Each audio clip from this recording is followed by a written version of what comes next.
Borowski. Bonjour. François Hollande et Angela Merkel rencontrent aujourd'hui Vladimir Poutine et le président ukrainien en Biélorussie. Est-ce que c'est la rencontre de la dernière chance pour éviter la guerre? C'est une date butoir. On n'a jamais de la dernière chance, mais en tout cas, c'est une des rencontres les plus importantes de ma carrière, longue carrière diplomatique. On a connu les... C'est dire l'importance de la rencontre. Évidemment. Évidemment. Vous savez, je vais vous dire, l'alternative à cette rencontre, c'est la guerre. Le président français utilisait le mot « la guerre totale ». Et je pense que la diplomatie française a eu raison vraiment d'agir vite et agir d'une manière très active. La diplomatie française, elle a un rôle très important en Russie, une vraie crédibilité. Depuis De Gaulle, quand il a parlé de la Russie éternelle du balcon de la mairie de Moscou, il a prononcé un mot fatidique, la Russie de l'Atlantique à l'Oural. Comparez ça avec ce que disait Obama il y a quelques semaines en disant que la Russie c'est comme Ebola. Il n'a pas parlé de Poutine. Il a mis au même niveau le peuple russe et Ebola. Vous comprenez? La diplomatie française peut vraiment agir efficacement. Vous avez écrit un livre qui s'appelle « Poutine, l'itinéraire secret ». Est-ce que vous avez le sentiment que Vladimir Poutine est prêt à faire des concessions? Il a l'intérêt, parce qu'il y a quand même la baisse de croissance en Russie, le rouble est cassé, et puis le peuple russe souffre, franchement, avec les sanctions. Les sanctions, justement, elles ont été efficaces? Les sanctions n'ont pas été efficaces, c'était même contre-productif. Moi, je dirais plus, c'était presque immoral, parce que le peuple russe a tué le communisme, il a souffert dans la lutte contre les nazis, 26 millions, Lénine, Trotsky et Staline, 25 millions de plus, ils ont tué, et l'inflation était à 1800% dans le post-communisme. Tout ça, ça fait souffrir le peuple russe. Et puis, sur le plan géopolitique, on a poussé la Russie du côté de la Chine. L'alliance militaire et économique de la Russie avec la Chine, c'est contre-productif pour moi. Avec les chiites, on ne parle pas assez en sourdine. Tout ça, ça me laisse perplexe. Et puis, la priorité, où est la priorité du moment? La priorité, c'est la lutte mondiale contre le terrorisme. Le peuple russe n'est pas l'ennemi de la France.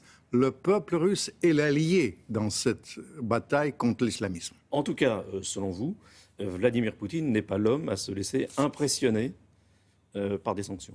Mais ça, je décris, je déchiffre, je donne des clés par son éducation, par son côté sportif. Vous comprenez ça, ça aussi, comprend par son éducation du KGB. Tout ça, c'est Poutine, c'est sa nature.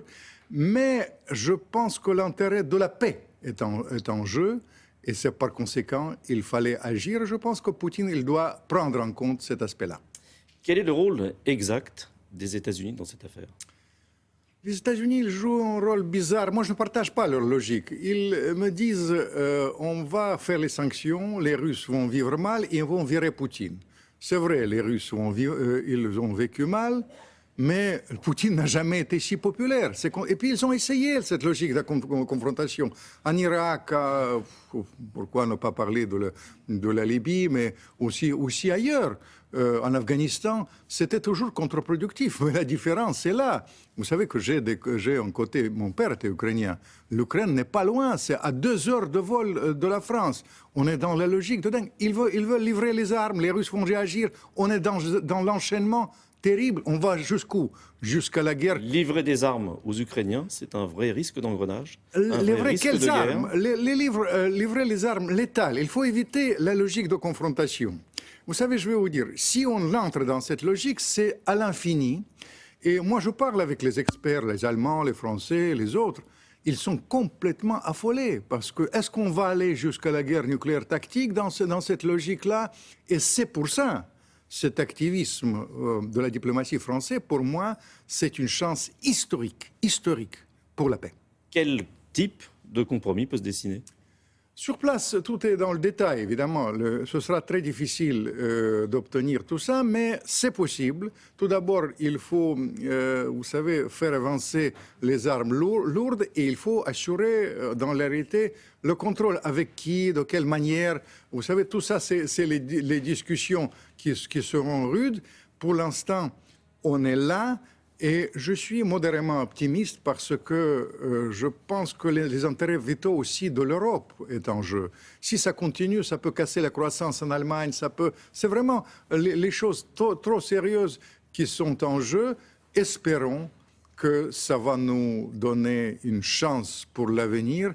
Et pour moi, écrire quelque chose d'autre que Poutine, quand même, puisque je voudrais bien revenir à mes premières amours. Mon futur livre, La volupté de neige, ce sera les amours secrets pour oublier la tristesse du temps. On y reviendra, mais quel est aujourd'hui l'avenir prévisible de l'Ukraine, la partition, l'éclatement? Je ne suis pas partisan de l'éclatement de l'Ukraine. Vous savez, mon côté ukrainien pousse à soutenir ce peuple que j'aime beaucoup pour construire quelque chose de viable. Mais le problème réel de l'Ukraine, c'est l'économie tout d'abord. Vous savez combien il faut pour sauver l'Ukraine aujourd'hui? 35 milliards d'euros. Personne n'a cet argent. Moi, je reviens de l'Allemagne. Les Allemands parlent des chiffres complètement ahurissants, 4 fois plus que la Grèce. Alors, il faut réunir les efforts, mais le préalable de ça, pour moi, le préalable, c'est de calmer le jeu. Et le calmer le jeu, c'est d'arriver à ce compromis. C'est pour ça que, vous savez, depuis longtemps, j'ai soutenu vraiment cet esprit, on appelle ça le format de la Normandie. Vous vous souvenez quand Hollande a dîné le même jour, les performances gastronomiques du président français, le même jour avec Poutine et Obama. Il faut aller dans ce sens-là et cette fois-ci, on est sur ce chemin. Merci. William, c'est à vous. Merci beaucoup. Dans quelques instants avec